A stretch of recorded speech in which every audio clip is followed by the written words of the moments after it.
This is Colin Kelly. It's live from the Loft. Apologies for the late programme this week. We weren't here Monday at 9:30 due to the fact that my delightful one-year-old Lewis wouldn't go to sleep.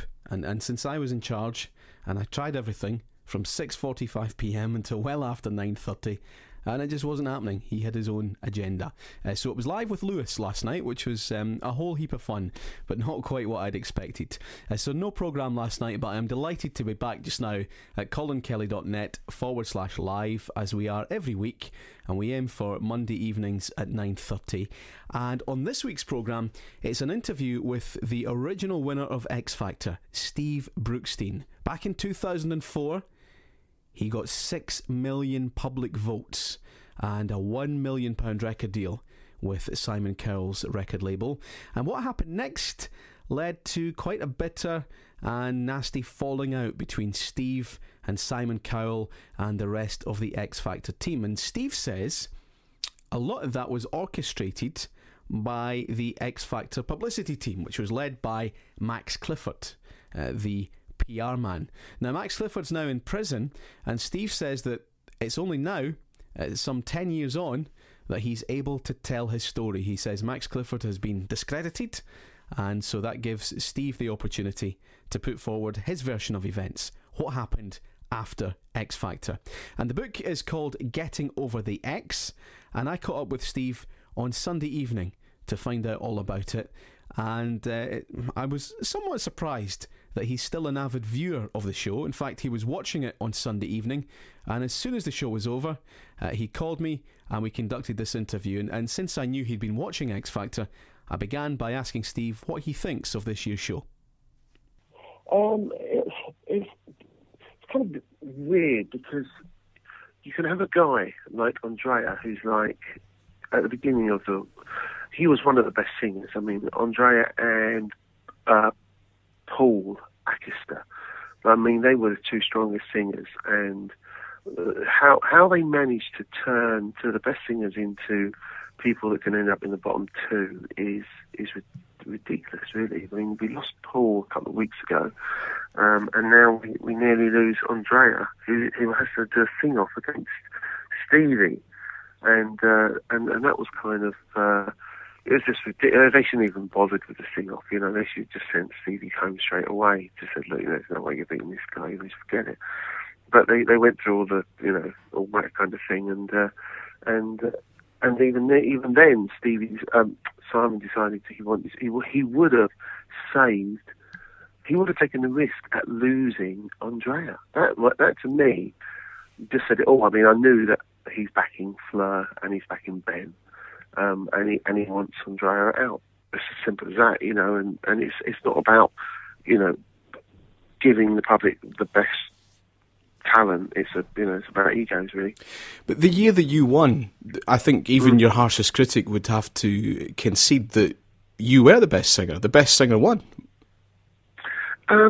Yeah, I guess I was one of the best. I mean, for me, there were a few really good singers. I mean, Tabby was a great singer. There's a girl called Cassie who was a fantastic singer. Peter and Emma, they were great. There was a general standard that it was down to taste as opposed to anything else. There was, I for my genre, I did soul music and I did it quite well, and there's a lot of people that liked what I did. That's probably what won it for me more than anything else, was that I was doing something that's very popular and I did it pretty well. I mean, there are a lot of great singers out there. There's been better singers since. But I think more now it's more manipulated to people that aren't necessarily the best singers. I don't think Ben was as good as Paul or Andrea, but he's been now tipped as one of the favourites, and it's purely down to the way it's been manipulated in terms of the VTs, the videotapes, and all the edits, and the songs that they've been given. And yeah, because every year, Steve, people say, "Oh, it's rigged," but I know that they are Machiavellian about it enough that they don't need to rig it. They just put forward a particular narrative. Tell me a wee bit more about how they do that. Well, I mean, the most recent one that I found interesting was how they quickly turned Jay James into a bully. A bully is something that they've used in a few series where they will suddenly turn somebody that is getting quite popular and then kind of put a little twist on it that you as a viewer, you may like them, but because you've heard someone's a complainer or they've done this, or you think with Stevie recently, I mean, before he gets too, I'll tell you the worst one was Wagner.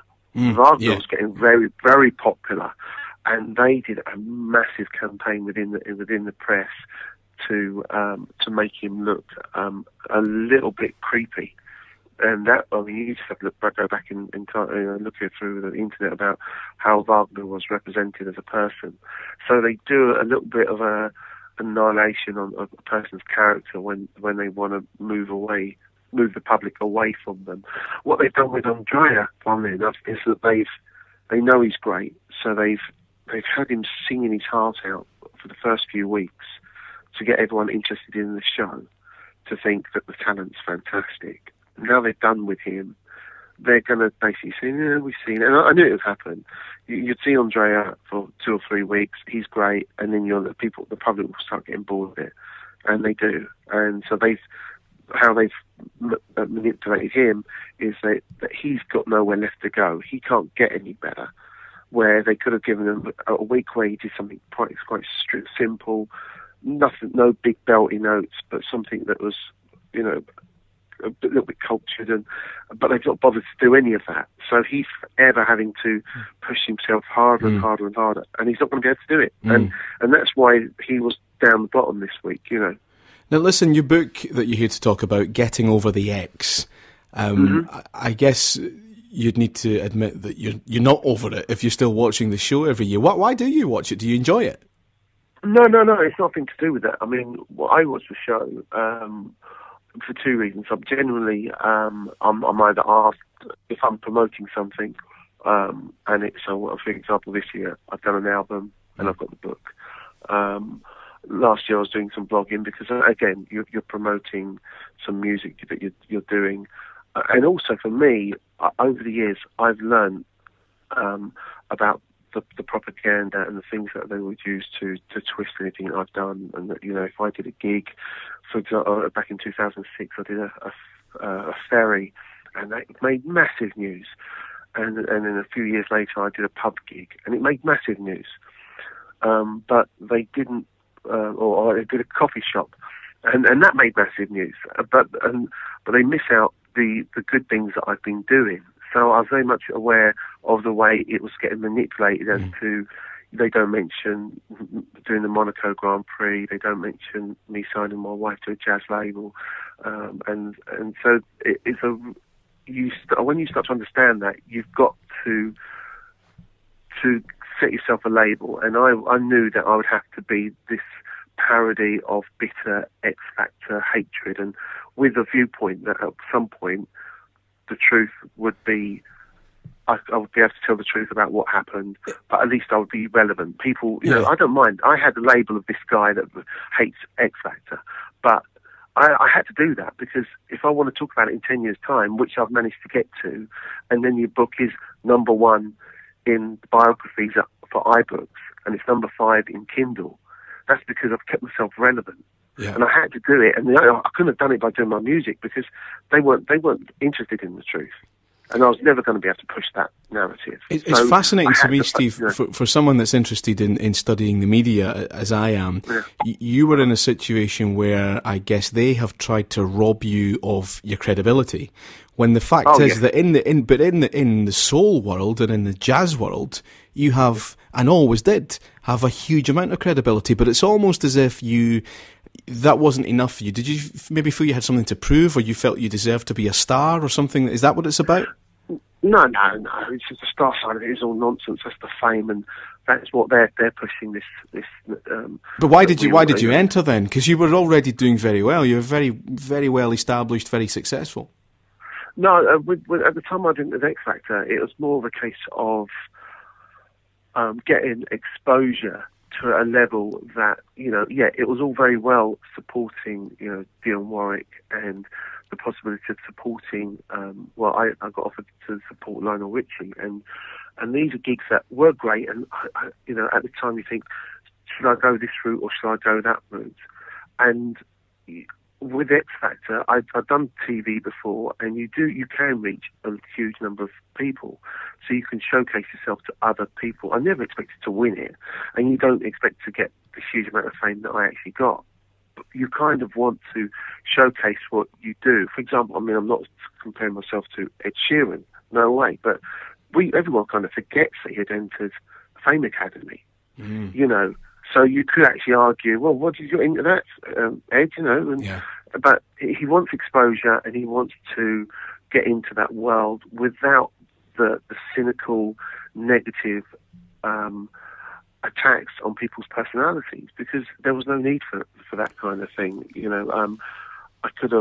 I may have come third or fourth, and then gone away and worked with some of the people that I have worked with, recorded the stuff I want to do, and been given a chance. It's just so happened that I probably went too far than I should have done, and I was caught in a trap with working with Simon. Yeah. And Simon does his thing, and I can't knock him. He's had great success, but his idea of success is different to mine. Yeah.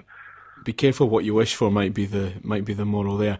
Now, your book, you've said that this is the story you can tell because Max Clifford is now in prison.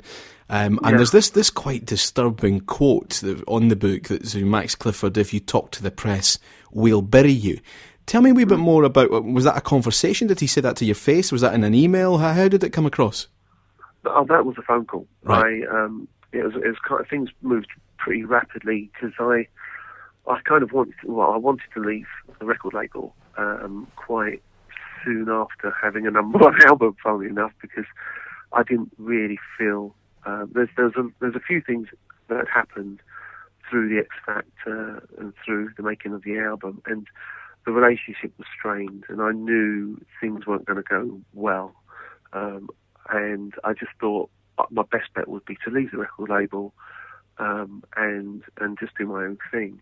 But you kind of hope that you can leave a label with their blessing, and you can come to some arrangement. The relationship wasn't good, but it wasn't to be, and that was the bit that I found disappointing, because I probably wouldn't be talking about it now if there was a bit of honesty at the time. But you don't tell Max Clifford that you're leaving the record label. If he's getting in touch, it's about something else. So how did the rest of that conversation go? Well, what did he think you were going to say to the press? Well, the thing was, that was all to do with a couple of things. I'd already done. You just don't know what he's referring to. Well, I kind of had an inkling of what he was referring to. There was 2 episodes. There's a few episodes that had happened leading up to me wanting to leave the record label, and it accumulated with Simon going on to do an interview where he said G4 are the real winners. Mm. And so the book actually tells how I got to the point where Max Clifford rings me up to say, all the things that happened in the past, how we've got to this point. Basically, the narrative is, we're dropping you because you can't sell records, and G4 are the best.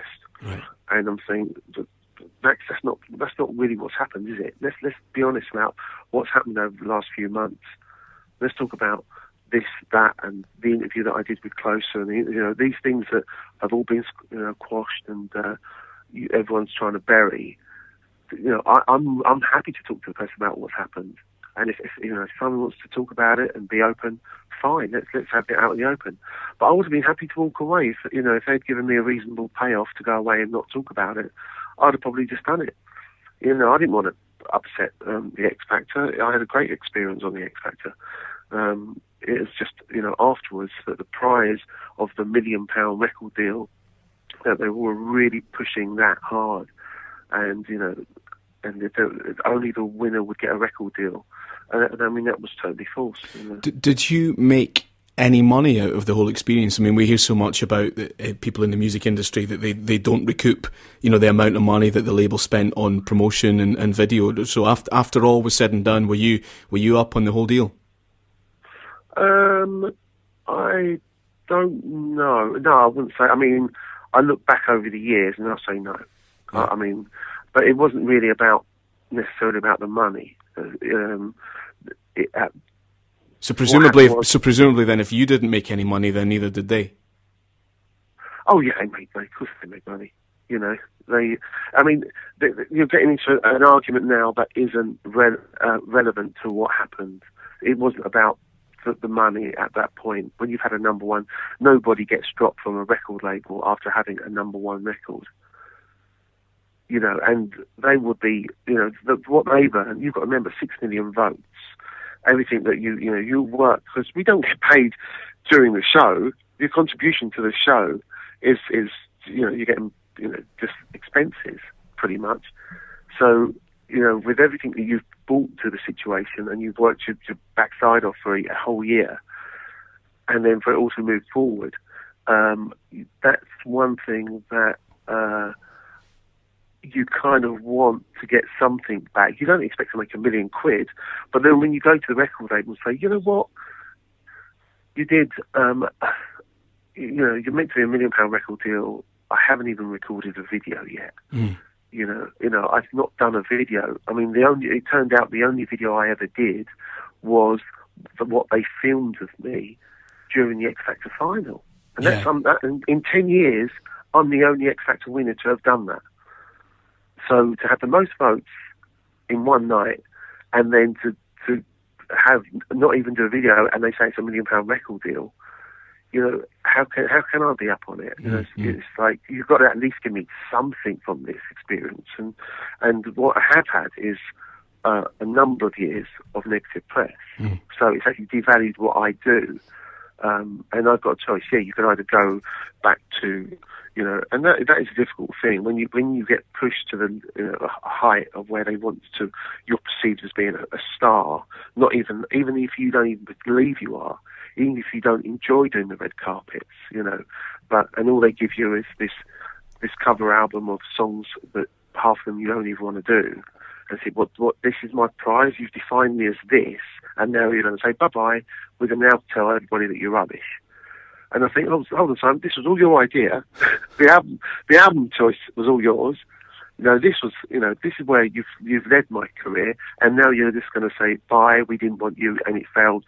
But at least you can have the honesty to say it didn't work out, and Steve wanted to go his own way. But we've given them a payoff, so you can at least get something from the situation. Did he ever, has he ever even privately acknowledged that any of his decisions maybe weren't 100% correct? There's only one instance I read where he said the only mistake we made was we released his album too late. We should have released it earlier, considering it was just similar to, G4 did an album of pretty much covers. Their first album was pretty much covers, and they released theirs straight after the X Factor tour. If you could do it again, what would your winner's song be? If I could do it again, I wouldn't have let it get to that far. Taking it from, if it didn't went the same way as it went, and there was a point that I could pull out, it would be during the final with Sharon having a go at me. I think I've said that. I think the ideal situation was as soon as she started ranting, I'd have just said, "Thanks, Simon. I've had a great time." I walked off the stage, said, got my girlfriend and my family, and we would have left the building. And then I would have just forgotten about it and not done that album, not done anything. And, somebody's going to do that one day, aren't they? Somebody is going to storm off and tell them to shove it. Or either that or the show's going to get cancelled, isn't it? Whatever happens first. Yeah. Well, the thing is, the one person that kind of did that was the girl that was doing her own songs. And then she just pulled out. She ran out of decent songs and didn't want to sing the song they told her to sing. And I can't remember her name is, but she's had it. But she's doing her own thing. But there's, with the whole experience, I don't think anybody's actually been through the extent of manipulation and with because the X Factor itself, as I say, certain parts of it were brilliant. And I love getting on stage and it's a great audience and so forth, but it doesn't have to be to the point where they're manipulating to the extent that they do. I don't think so,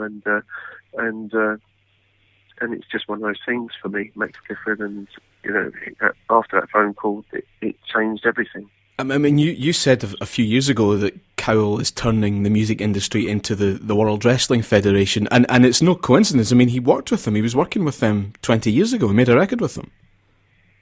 I didn't know that. How weird. Yeah. He released a record with them in 1993, and so he knows the wrestling industry inside out. He's got a long track record with them. Wow, I didn't know. But that makes a lot of sense, just because, if you look back over his history, he's never been a music man. No. The Zig and Zag and the Teletubbies and all that kind of thing. And even, I love Sneaker. Sneaker's a lovely woman, but musically, she's not really relevant at all, And so he is about units and selling. And you want success, but you kind of just want to have success doing stuff that you love. And I just love my soul music. My heroes are Luther Vandross, Al Green, Marvin Gaye. It's David Ruffin. It's all that kind of soul. And if I can draw from their influences and make a good record, I don't necessarily have to sell a billion, gazillion records. If we can have enough, you don't have to do that to have a great career. I know some wonderful artists that are recording and doing their thing, but they're not branded this, that, and the other. They're just allowed to get on, make their music, and have a good life. I think what he is good at is he creates caricatures and sells caricatures, and you were very difficult to do that with, because how do you do a caricature of a great soul singer? But what they've done is they go down this sort of personality route. What's going to be next for you, Steve? The book's out. We can get the story straight from you. What's going to be happening in 2015? Where do you go from here? Well, yeah, I've recorded this year. I've recorded an album, which I'm really pleased with. If it was my first album, I'd be ecstatic, because it is, as I said, it's all those influences, and it's a stepping stone, because majority of it, because of I've been away, and it's very difficult to connect to my music unless you're getting onto radio. It's very difficult to introduce people to new music that's original. So I've lent towards doing some soul classics, but not the obvious ones. But my next album, I'm going to hopefully do a new album next year, where I'm leaning more and more towards the original stuff, as well as working with some people. I've got a friend of mine, B.B. Winans, from the US, and I'm hoping to do some work with him in the new year, and just do something really good. That's what I want to. Now that I've hopefully a lot of people are going to know the story, I can now speak about the music and do something really good. There he is, in his own words, Steve Brookstein, my special guest this week on Live from the Loft. The book is out now. It's called Getting Over the X. I'll be back again next Monday night at 9:30 at colinkelly.net/live. Do keep in touch. Visit the website, and there you can access all our archive shows and get in touch with me. It's Colin at colinkelly.net, or leave me a message anytime. I could be playing it on the show. 0141 628 5758. See you next week.